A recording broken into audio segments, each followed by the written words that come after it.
O Brasil chegou à semana do Dia da Independência com um clima tão denso que dá para ser cortado com uma faca, feito doce de leite cozido além do ponto. Ainda que tudo leve a crer que isso não passa de uma fumaça espessa, diz o ditado que onde ela existe, também há fogo. E o combustível para essas labaredas são as redes sociais, particularmente o pouco que elas vêm fazendo para tentar corrigir seu papel decisivo no ataque crescente à sociedade organizada. Para quem viveu praticamente toda a sua vida em um Brasil redemocratizado com o fim da ditadura militar, é inacreditável e assustador ver essa escalada da insanidade e da violência.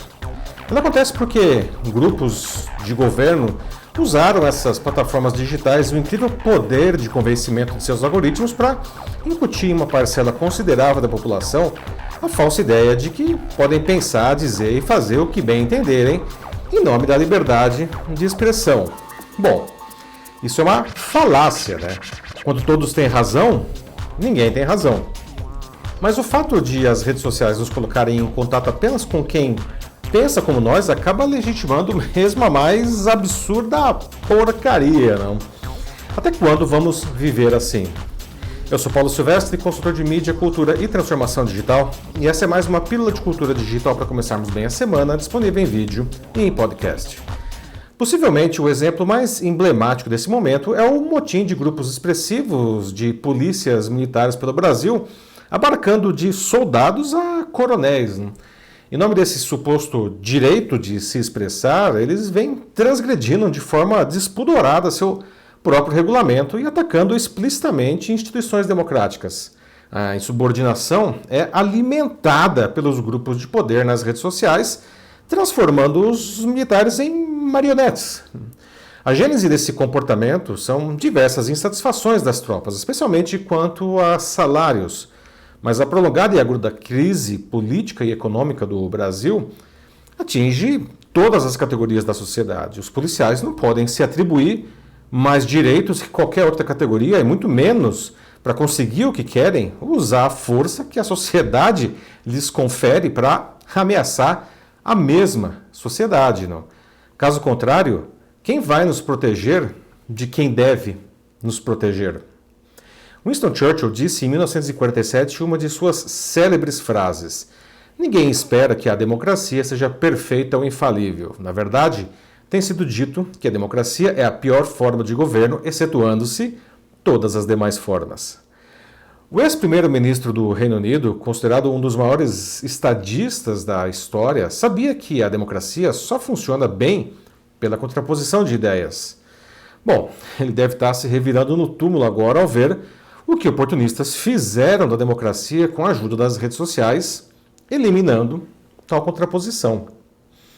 Não seria absurdo afirmar que nunca existiram empresas tão poderosas no sentido de transformar a sociedade para o bem ou para o mal. As redes sociais, que surgiram como um espaço lúdico para encontrar amigos e compartilhar trivialidades, se transformaram em plataformas que definem o que compramos, que aliás é o seu grande negócio, com quem a gente anda e até o que a gente pensa. As suas equipes conscientemente constroem sistemas que atuam nas camadas mais primitivas do nosso cérebro. Isso é fartamente explicado no documentário O Dilema das Redes, disponível na Netflix. Também foi descrito cientificamente em um estudo liderado por Adam Kramer, que então era cientista de dados do Facebook, publicado em 2014 na prestigiosa revista Proceedings of the National Academy of Sciences. Há ainda outra pesquisa relacionada que ganhou a capa da Science, a mais importante revista científica do mundo, em 2018. Eu vou deixar o link para essas pesquisas na descrição aqui desse vídeo. Nunca nada ou ninguém sequer rivalizou com essa capacidade de persuadir as pessoas.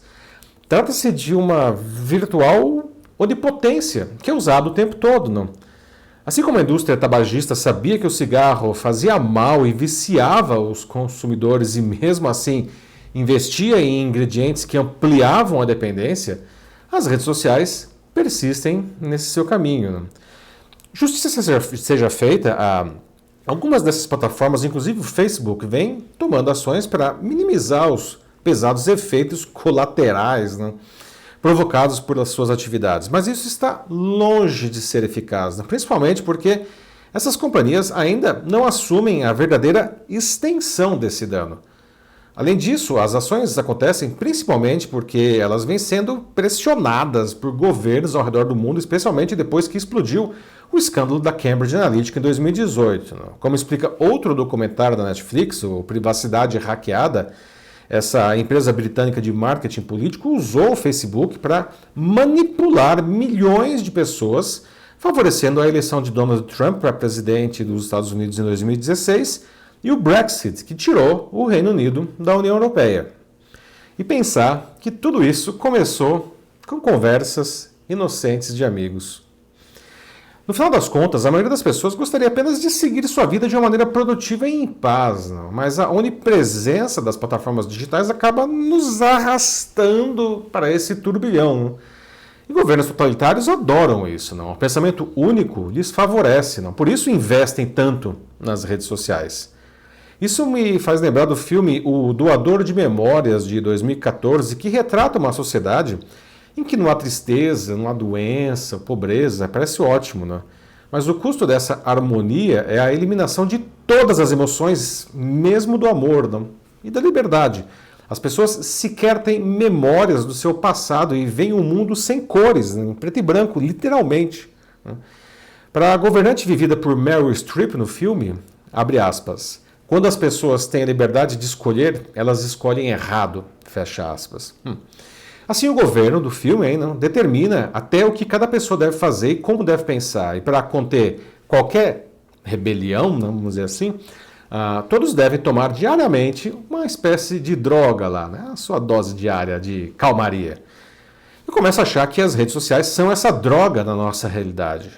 Muita gente topa, aparentemente, eliminar toda a dor e a discordância, aparentemente, mesmo que o custo disso seja a sua liberdade, a sua autonomia e, principalmente, o seu senso crítico.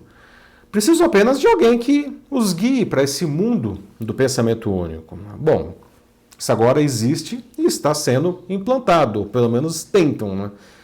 Mas não dá para viver assim, né? Precisamos de paz e de liberdade. Ninguém se desenvolve em uma vida de constante incerteza e conflito, ou sendo dominado socialmente, ainda que não perceba essa dominação, né? Eu sou progressista e liberal, e ao contrário do que muitos pensam, esses conceitos não são antagônicos. Né?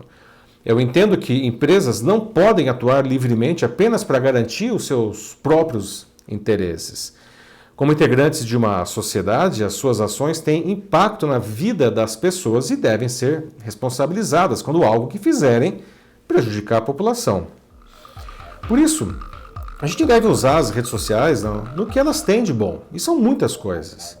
Mas a gente não pode deixar que elas se prestem aos objetivos nefastos de alguns grupos, né? O espaço que elas já ocupam em nossas vidas não pode colocar em risco a democracia e o nosso bem-estar. Nós também somos responsáveis por tudo isso. É isso aí, meus amigos.